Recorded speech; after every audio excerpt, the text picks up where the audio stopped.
तो ये अजीब तरह का उहापोह है पार्टियों के बीच में। और जो पार्टी के जो छोटे मोटे समर्थक ग्रुप है, आज कम्युनिस्ट पार्टी की आप हालत देख लीजिए। कम्युनिस्ट पार्टी अपनी कोई दिशा स्पष्ट नहीं कर पा रही है और पिछले 20-25 वर्षों में नहीं कर पा रही है। और उसका यह नतीजा यह हुआ कि जब से बुद्धदेव, अब तो बुद्धदेव जी गुजर भी गए, उनके जाने के बाद जो कम्युनिस्ट पार्टी खत्म हुई पश्चिम बंगाल में, उसका असर त्रिपुरा पर भी पड़ गया। और अब जो बची खुशी असर थोड़ी सी बची है केरला में, उस पर भी सेंधमारी हो रही है। वहां भी कम्युनिस्ट पार्टी की दुश्मन कांग्रेस पार्टी ममता बनर्जी है, भारतीय जनता पार्टी का नंबर बाद में आता है। तो यह बात आपको भी समझनी पड़ेगी कि कांग्रेस पार्टी अब, और उनसे जाकर के ये हमारे उद्धव ठाकरे और उद्धव ठाकरे के पुत्र आदित्य ठाकरे उस अरविंद केजरीवाल की पत्नी से जाकर के मिलते हैं। अब ये मेंटल बैंकरप्सी ही है। ये माहौल क्या बनाना चाहते हैं?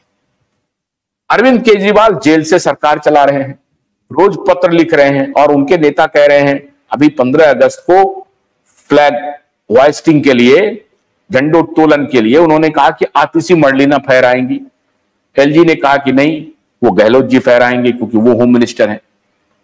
गहलोत जी ने फहराया, तो टग ऑफ वॉर चल रहा है। अरविंद केजरीवाल,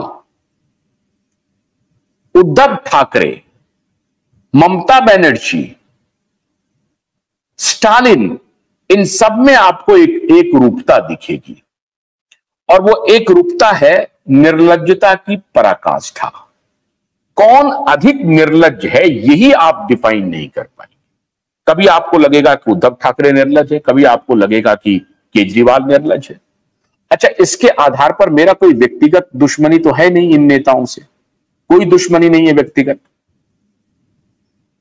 मैं सिर्फ आपके सामने दृष्टांत रख रहा हूं कि एक व्यक्ति जो आए थे कि हम पॉलिटिक्स का रूल चेंज कर देंगे और उस वक्त कहते थे कि आपको ईडी और सीबीआई का सामना करना चाहिए, आज वो व्यक्ति जेल में है। उनकी नैतिकता ये भी नहीं कह पा रही है कि नहीं, मैं जेल में हूं, मैं अपने पद से इस्तीफा देता हूं और किसी व्यक्ति को हम ये पद सौंप देने के लिए मना लेंगे या उनको हम देते हैं। क्यों नहीं हो रहा है? ये पॉलिटिक्स ऑफ डिस्ट्रस्ट है। कैसे पॉलिटिक्स ऑफ डिस्ट्रस्ट है? अभी आप देख रहे होंगे कि चंपई सोरेन दिल्ली में कैंप किए हुए हैं। जब हेमंत सोरेन जेल गए तो उन्होंने चंपई सोरेन को मुख्यमंत्री बनाया। बहुत कद्दावर नेता है चंपई सोरेन।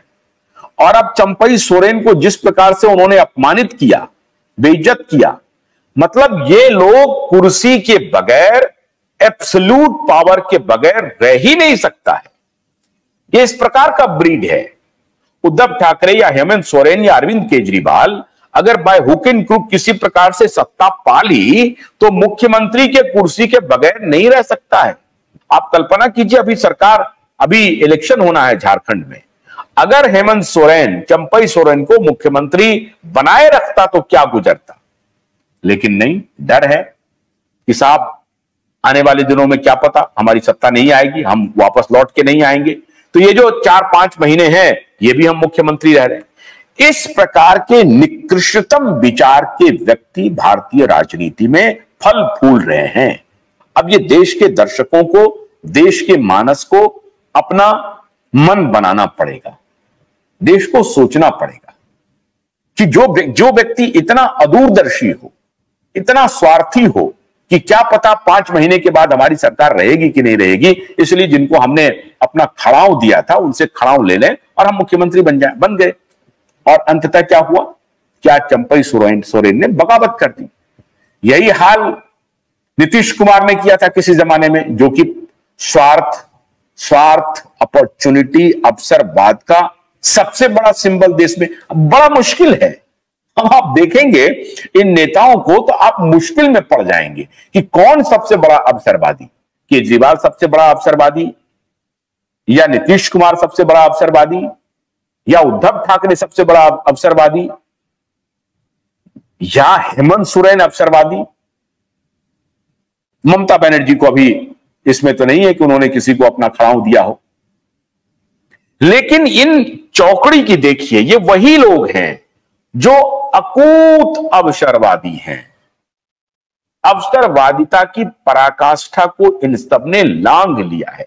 आपके और हमारे लिए यह मुश्किल हो जाएगा कि किसको हम अवसरवादी ऑफ द ईयर, अवसरवादी ऑफ द 5 टर्म्स टेन्योर, किसको अवार्ड दें।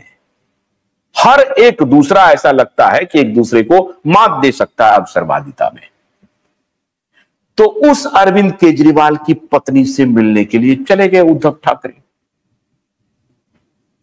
अवसरवादियों का गठजोड़ था, वहां मिलने के लिए चले गए, लेकिन इससे बात बनी नहीं।